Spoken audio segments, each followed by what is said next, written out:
everybody, it's Tractor Time with Mr. Mick, and I have a book about the story of Ferdinand. We've all read that one, haven't we, sometime? And behind us here is a whole bunch of Ferdinands out grazing in the pasture, waiting to get turned loose with the cows here at some point. So today our book is the story of Ferdinand. The pages are stuck together. Give me a minute. There we go. Once upon a time in Spain, we're not in Spain today, there was a little bull and his name was Ferdinand. There's little Ferdinand. All the other little bulls he lived with would run and jump and butt their heads together. But not Ferdinand. We'll let the semi go by. He liked to just sit quietly in the flowers. There's Ferdinand sitting quietly in the flowers.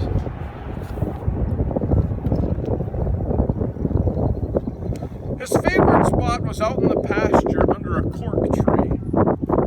It was his favorite tree, and he would sit there in the shade all day and smell the flowers. Sometimes his mother, who was a cow, would worry about him. She was afraid he would be lonesome and all by himself. There's Mama Cow worried about Ferdinand, her son. "Why don't you run and play with the other little bulls and skip and butt your head," she would say. But Ferdinand would shake his head. "I like it better here where I can sit quietly and smell the flowers."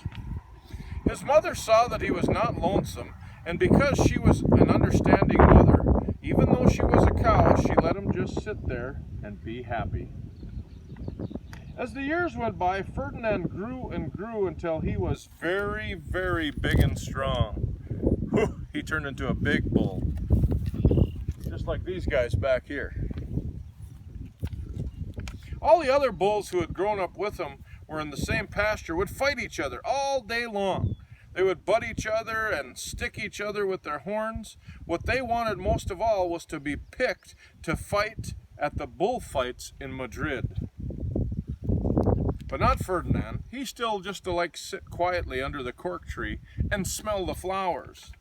One day 5 men came in very funny hats to pick the biggest, fastest, roughest bull to fight in the bullfights in Madrid. All the other bulls ran around snorting and butting and leaping and jumping, so the men would think that they were the very, very strong and fierce, and then they would pick them. Ferdinand knew that they wouldn't pick him, and he didn't care, so he went to his favorite cork tree to sit down.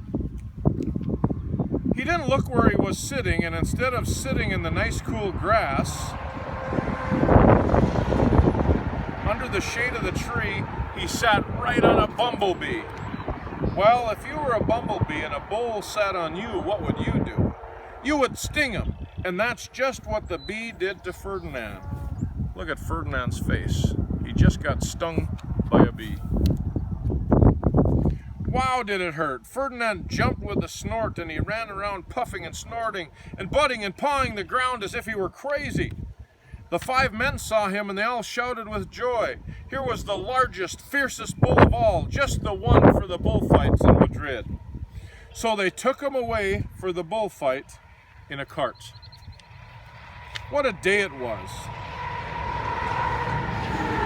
Flags were flying and bands were playing, and all the lovely ladies had flowers in their hair. There's the lovely ladies. They have flowers in their hair. They had a parade into the bull ring. First came the bandoleros with their long, sharp pins with ribbons on them to stick the bull and make him mad. Next came the picadors, who rode skinny horses, and they had long spears to stick the bull to make him even madder. Then came the matador, the proudest of all. He thought he was very handsome, and he bowed to the ladies. He had a red cape and a sword, and was supposed to stick the bull last of all. Then came the bull, and you know who that was, don't you? Ferdinand. There's Ferdinand sticking his head out the door. He looks kind of bashful.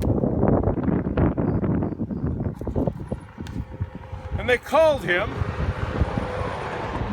Ferdinand the Fierce. And all the bandoleros were afraid of him, and the picadors were afraid of him, and the matador was scared stiff. Ferdinand ran into the middle of the ring, and everyone shouted and clapped because they thought he was going to fight fierce and butt and snort and stick his horns around. But not Ferdinand. When he got into the middle of the ring, he saw the flowers and all the lovely ladies' hair, and he just sat down quietly and smelled them. He wouldn't fight and be fierce no matter what they did. He just sat and smelled. And the bandoleros were mad. And the picadors were madder. And the matador was so mad that he cried because he couldn't show off with his cape and his sword. So they had to take Ferdinand home. And for all I know, he's still sitting there under his favorite cork tree, smelling the flowers just quietly. And he's very happy. There's happy Ferdinand underneath the tree.